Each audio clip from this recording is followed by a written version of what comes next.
Shalom. Kita lanjut ke materi yang berikut dan merupakan materi terakhir terkait dengan kelembagaan penyuluhan pertanian. Untuk kelembagaan penyuluhan pertanian itu tercantum dalam Undang-Undang Sistem Penyuluhan Pertanian, Perikanan, dan Kehutanan atau biasa disingkat SP3K yang disahkan oleh DPR RI, yang dimaksudkan untuk memperkuat keberadaan dan fungsi kelembagaan penyuluhan pertanian baik di pusat maupun di daerah dalam memfasilitasi petani dan pelaku usaha pertanian lainnya dalam mengembangkan usahanya untuk meningkatkan produktivitas dan pendapatan. Berdasarkan Surat Menteri Pertanian Nomor 37/OT.140/M-3/2005 meminta agar Pemda membentuk kelembagaan penyuluhan pertanian di daerah. Keberadaan dan berfungsinya kelembagaan ini sangat penting untuk menciptakan suasana kondusif bagi para penyuluh dalam menjalankan tugas dan fungsinya. Kelembagaan penyuluhan itu terdiri dari kelembagaan penyuluhan di desa, kelembagaan penyuluhan di kecamatan, kelembagaan penyuluhan di provinsi, dan kelembagaan penyuluhan di tingkat nasional. Kelembagaan penyuluhan di desa bersifat non-struktural, berbentuk pos penyuluhan desa, dan biasanya berfungsi sebagai tempat pertemuan untuk para penyuluh, pelaku utama, dan pelaku usaha untuk menyusun program penyuluhan, melaksanakan penyuluhan di desa atau kelurahan, menginventarisir permasalahan dan upaya solusinya. Yang keempat, melaksanakan proses pembelajaran melalui percontohan dan pengembangan model usaha tani bagi petani dan pelaku usaha. Yang kelima, menumbuh kembangkan kepemimpinan, kewirausahaan, serta kelembagaan pelaku utama dan pelaku usaha.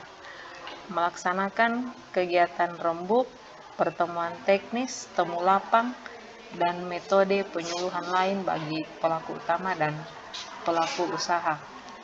Selanjutnya yang ketujuh, memfasilitasi layanan informasi, konsultasi, pendidikan, serta pelatihan bagi pelaku utama dan pelaku usaha. Yang kedelapan, memfasilitasi forum penyuluhan pedesaan. Selanjutnya, kelembagaan penyuluhan di kecamatan.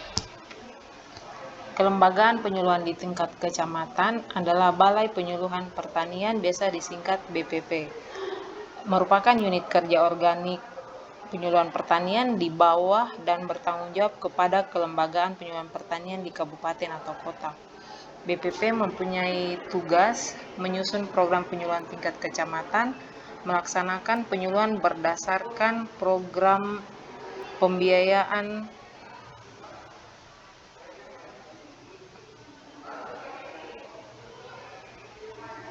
Yang ketiga, menyediakan dan menyebarkan informasi teknologi sarana produksi, pembiayaan, dan pasar. Yang keempat, memfasilitasi pengembangan kelembagaan dan kemitraan pelaku utama dan pelaku usaha.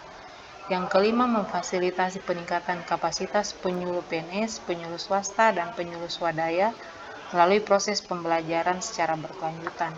Dan yang keenam, melaksanakan proses pembelajaran melalui percontohan dan pengembangan model usaha tani bagi pelaku utama dan pelaku usaha. BPP berfungsi sebagai tempat pertemuan para penyuluh, pelaku utama, dan pelaku usaha. BPP bertanggung jawab pada Badan Pelaksana Penyuluh Kabupaten Kota yang pembentukannya diatur lebih lanjut dengan Peraturan Bupati Wali Kota. Hal ini tercantum dalam Undang-Undang SP3K pasalnya yang ke-15. Selanjutnya, kelembagaan penyuluhan di kabupaten kota.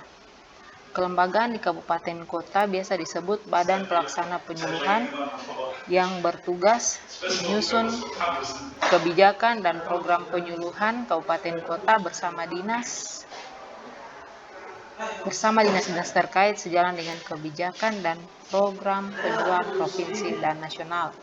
Yang kedua, melaksanakan penyuluhan dan mengembangkan mekanisme tata kerja dan metode penyuluhan. Yang ketiga, melaksanakan penyuluhan dan pengembangan mekanisme dan penyebaran materi penyuluhan bagi pelaku utama dan pelaku usaha. Yang keempat, melaksanakan pembinaan dan pengembangan kerjasama, kemitraan, pengelolaan kelembagaan, ketenagaan, sarana prasarana, serta pembiayaan penyuluhan. Yang kelima, menumbuh kembangkan dan memfasilitasi kelembagaan dan forum kegiatan bagi pelaku utama dan pelaku usaha. Yang keenam, melaksanakan peningkatan kapasitas penyuluh PNS swadaya dan swadaya melalui proses pembelajaran secara berkelanjutan. Yang ketujuh, melakukan supervisi, pemantauan, dan evaluasi kinerja penyuluh di BPP dan di lapangan. Yang kedelapan, memfasilitasi pembinaan dan pengembangan BPP di wilayahnya. Yang kesembilan, memfasilitasi penyelenggaraan forum-forum pertemuan di pos-pos penyuluhan di desa. Badan pelaksana penyuluhan pada tingkat kabupaten kota dipimpin oleh pejabat setingkat eselon 2 dan bertanggung jawab kepada bupati atau wali kota yang pembentukannya diatur lebih lanjut dengan peraturan bupati wali kota. Untuk menetapkan kebijakan dan strategi penyuluhan kabupaten kota, bupati atau wali kota dibantu oleh Komisi Penyuluhan Kabupaten Kota. Komisi Penyuluhan Kabupaten Kota mempunyai tugas memberikan masukan kepada bupati wali kota sebagai bahan penyusunan kebijakan dan strategi penyuluhan kabupaten kota. Ketentuan lebih lanjut mengenai Komisi Penyuluhan Kabupaten Kota diatur dengan peraturan bupati atau wali kota. Selanjutnya, kelembagaan penyuluhan di provinsi. Kelembagaan penyuluhan pertanian di provinsi disebut Badan Koordinasi Penyuluhan Pertanian. Badan Koordinasi Penyuluhan Pertanian bertugas melakukan koordinasi, integrasi, dan sinkronisasi lintas sektor, optimalisasi partisipasi, advokasi masyarakat dengan melibatkan unsur pakar, dunia usaha, institusi terkait, perguruan tinggi, dan sasaran penyuluhan. Yang kedua, menyusun kebijakan dan program penyuluhan provinsi yang sejalan dengan kebijakan dan program penyuluhan nasional. Yang ketiga, memfasilitasi pengembangan kelembagaan dengan forum masyarakat bagi pelaku utama dan pelaku usaha untuk mengembangkan usahanya dan memberikan umpan balik kepada pemerintah daerah.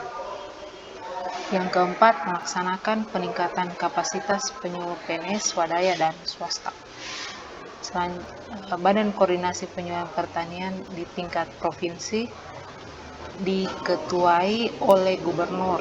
Untuk menunjang kegiatan Badan Koordinasi Penyuluhan pada tingkat provinsi dibentuk sekretariat yang dipimpin oleh seorang pejabat setingkat eselon yang pembentukannya diatur lebih lanjut dengan peraturan gubernur. Untuk menetapkan kebijakan dan strategi penyuluhan provinsi, gubernur dibantu oleh Komisi Penyuluhan Provinsi dan ketentuan lebih lanjut mengenai Komisi Penyuluhan Provinsi diatur dengan peraturan gubernur. Selanjutnya, kelembagaan penyuluhan di tingkat nasional. Lembaga pemerintah yang menangani penyuluhan berbentuk badan pada tingkat pusat mempunyai tugas menyusun kebijakan nasional, program penyuluhan nasional, standarisasi dan akreditasi tenaga penyuluh, sarana dan prasarana, serta pembiayaan penyuluhan. Yang kedua, menyelenggarakan pengembangan penyuluhan, pangkalan data, pelayanan, dan jaringan informasi penyuluhan.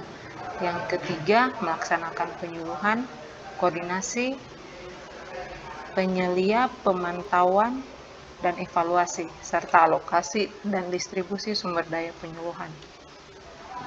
Yang keempat, melaksanakan kerjasama penyuluhan regional dan internasional. Yang kelima, melaksanakan peningkatan kapasitas penyuluh PNS, swadaya, dan swasta. Yang keenam, Badan Penyuluh pada tingkat pusat bertanggung jawab kepada Menteri.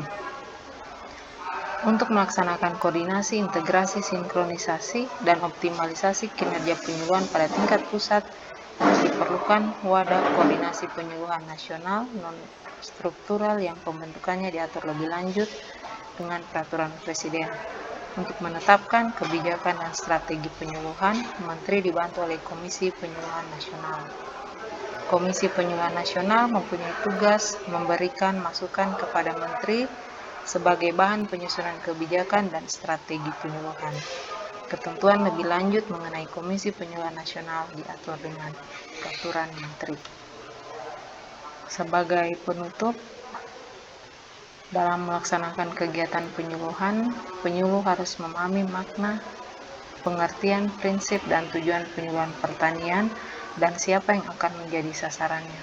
Seorang penyuluh juga perlu menyusun strategi dalam melaksanakan penyuluhan, agar penyuluhan tersebut berhasil dan selalu mengembangkan diri, berlatih dalam merencanakan dan melaksanakan, serta evaluasi penyuluhan pertanian.